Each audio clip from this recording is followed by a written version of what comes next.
Bismillahirrahmanirrahim. Assalamualaikum warahmatullahi wabarakatuh. Alhamdulillah, wassalatu wassalamu ala rasulillah wa ala alihi wa sahbihi wa man tabi'ahum bi ihsanin ila yaumil qiyamah. Rabbi shrah li sadri wa yassir li amri wahlul 'uqdatam min lisani yafqahu qawli. Amma ba'du, para pemirsa sekalian, sahabat Quran yang dimuliakan Allah Subhanahu wa ta'ala. Materi bedah buku kita kali ini membahas buku SOP Ketukan Tartil Mushaf Madinah halaman 21. Kita mulai masuk ke tahapan pengenalan definisi dan fungsi simbol. Definisi dan fungsi simbol pertama yang kita bahas adalah simbol-simbol vokal, yaitu dhammah, kasrah, dan fathah. Pemirsa, dhammah. Apakah dhammah itu? Ini dia simbol dhammah. Penampakannya seperti angka 9. Ia diletakkan di atas huruf. Dhammah adalah instruksi agar Anda menambahkan bunyi vokal U pada huruf yang dilekatinya. Contohnya, apabila pada huruf ta ditambahkan simbol dhammah, maka bunyinya menjadi tu. Lalu, apakah kasrah itu? Inilah dia simbol kasrah, seperti garis miring diagonal, dia diletakkan di bawah huruf. Kasrah adalah instruksi agar Anda menambahkan bunyi vokal I pada huruf yang dilekatinya. Contohnya, apabila pada huruf ta ini ditambahkan simbol kasrah, maka bunyinya menjadi ti. Kemudian apakah fathah itu? Ini dia simbol fathah. Sama seperti kasrah ya. Garis miring diagonal juga. Tetapi fathah diletakkan di atas huruf. Fathah adalah instruksi agar Anda menambahkan bunyi vokal A pada huruf yang dilekatinya. Contohnya, apabila pada huruf ta ini ditambahkan simbol fathah, maka bunyinya menjadi ta. Jadi pemirsa, di dalam bahasa Arab itu, bunyi U, I, A itu bukan huruf alif atau hamzah ya.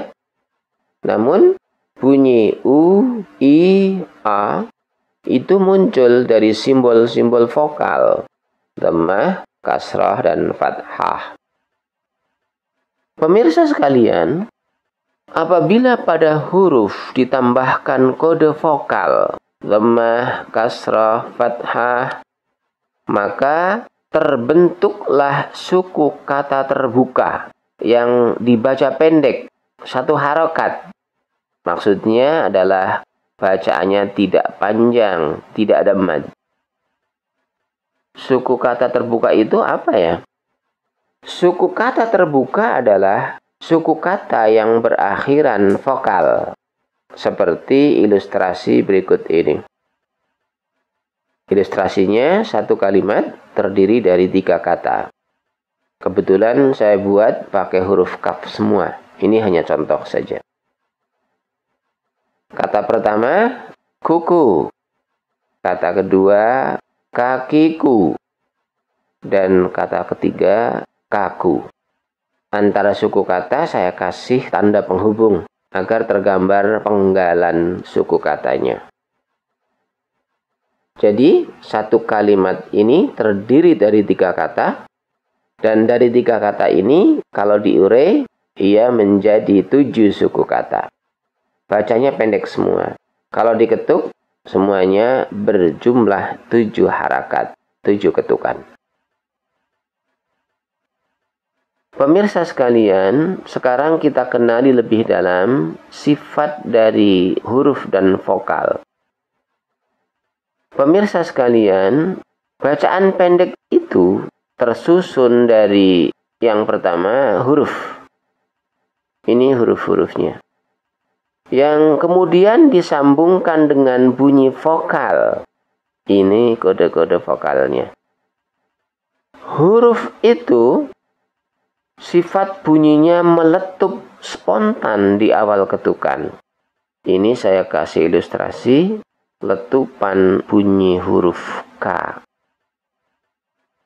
Selain meletup, kita lihat huruf-huruf itu berjejer, terukur, sehingga terlihat rapi. Adapun bunyi vokal itu, pemirsa, ia bersifat bergerak, memanjang, memenuhi sela-sela antar huruf. Sehingga bunyi vokal inilah yang menyambungkan bunyi dari satu huruf ke huruf berikutnya. Nah, sekarang kita bisa melihat bahwa satu harokat itu terdiri dari letupan huruf dan sambungan bunyi vokal. Jadi pada kalimat kuku, kaki, kaku, itu ada 7 suku kata ya. Keseluruhan bacaannya pendek-pendek. Kalau diketuk menjadi 7 harakat. Pemirsa, coba kita perhatikan, apabila 7 suku kata ini kita baca dengan tartil, rapi, jaraknya terukur, kecepatannya konstan, dan proporsional perbandingan harakatnya. Kuku, kaki, kaku. Kuku, kaki, kaku. Kuku, kaki, kaku. Kuku, kaki, kaku.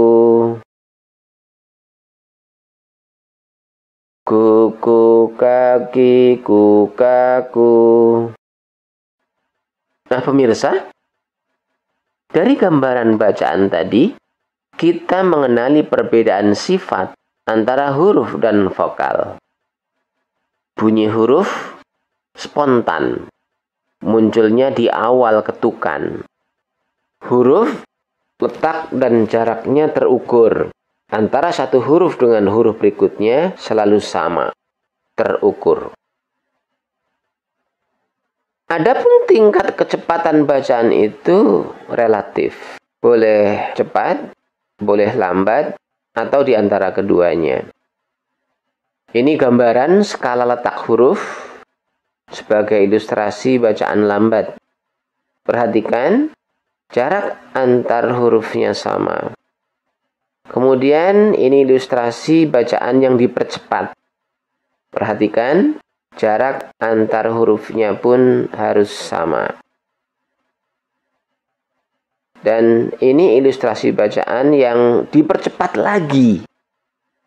Perhatikan, jarak antar hurufnya pun harus selalu sama. Kalau mau dibuat lebih ndritil lagi, lebih cepat lagi, boleh.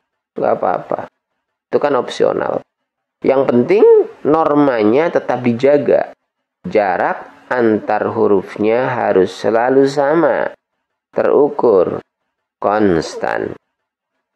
Bila jaraknya sama, maka pola ketukannya pun akan konstan dengan sendirinya.